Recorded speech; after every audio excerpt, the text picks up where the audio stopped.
Hi పిల్లలు, school నుండి త్వరగా వచ్చారా? అయితే రండి. ఈ రోజు మీకోసం ఒక కథ తెచ్చాను. ఆ కథ పేరు సూర్యుడు మరియు చంద్రుడు. కథ చెప్పనా? అయితే వినండి. ఒక గ్రామంలో ఒక తల్లి మరియు ఇద్దరు పిల్లలు ఉండేవారు. వారిలో ఒకరు అబ్బాయి, మరొకరు అమ్మాయి. ఒక రోజు తల్లి అడవిలో పనికి వెళ్ళింది.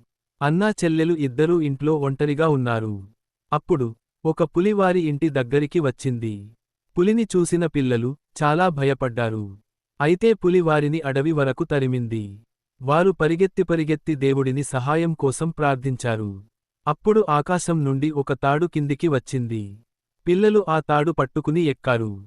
అయితే పులి కూడా ఎక్కాలని ప్రయత్నించింది.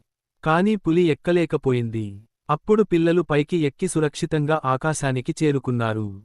చెల్లెలు చంద్రుడు అయింది. అన్నయ్య సూర్యుడు అయ్యాడు. ఇదేరా పిల్లలు కథ. ఇందులో నీతి ఏంటంటే ధైర్యం మరియు విశ్వాసం ఉంటే ఎలాంటి కష్టాన్నైనా జయించవచ్చు.